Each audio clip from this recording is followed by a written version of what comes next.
Hi, I'm David Hildebrand, Chair of Philosophy at CU Denver, and I wanted to say a few words about a course I'm teaching this fall, Pragmatism, Classical American Philosophy. An overarching theme that runs through this course and much of pragmatism itself was captured by Henry David Thoreau, who said, "You must live in the present, launch yourself on every wave, find your eternity in each moment. Fools stand on their island of opportunities and look toward another land. There is no other land. There is no other life but this." As Thoreau knew, philosophy had long been put down by people who ridiculed it as pie in the sky or not practical. But Thoreau didn't take his task as the carrying on of philosophy as it had always been. Rather, he took himself as an active part of an unfolding drama, a new country trying to figure out what to become. Inventing a new self means keeping some things and throwing some other things away. Thus, Thoreau and the pragmatists who followed realized that they had to challenge the past without discarding it. They had to question profound philosophical assumptions about what it means to know, about what truth is, about what reality is, and even what morality is. These choices would forge an authentic identity and chart a path into the novel future. Many of us stand at a similar point in history right now. This pragmatism course will connect what the pragmatists accomplished with the work that we're all doing now.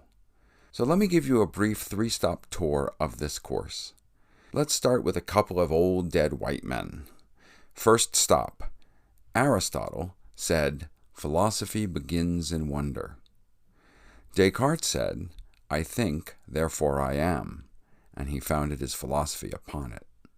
Now, both statements, the pragmatists argue, make profound mistakes about what knowledge is and the beings who seek it.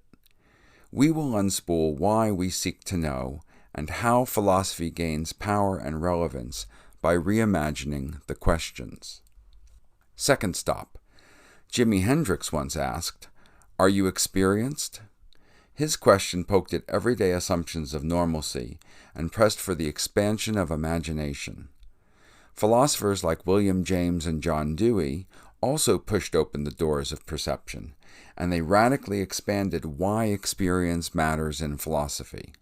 Experience is not only our reception of sensations or emotions, rather, it's how we take things, interpretation, and how we do things, action.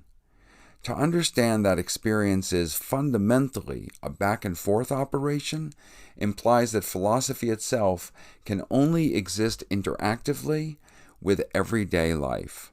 Philosophical experience includes many things that we care about: social interaction, technology, embodiment, and even moral empathy. Final stop.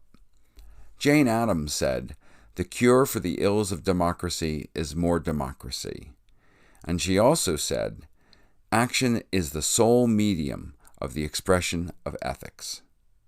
As a social worker and a feminist, as well as a pragmatist, Addams knew that ethics had to permeate all dimensions of philosophy. She knew that all theory had to be tested against everyday practice and then reformed until things got better. Plato's story of philosophers descending into the cave to bring people up to the light of truth and goodness is only half right.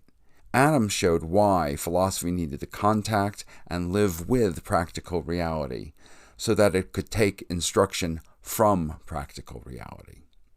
So that's it in a nutshell. Thanks for listening, and I hope you'll come and join me this fall for Pragmatism, Classical American Philosophy at CU Denver.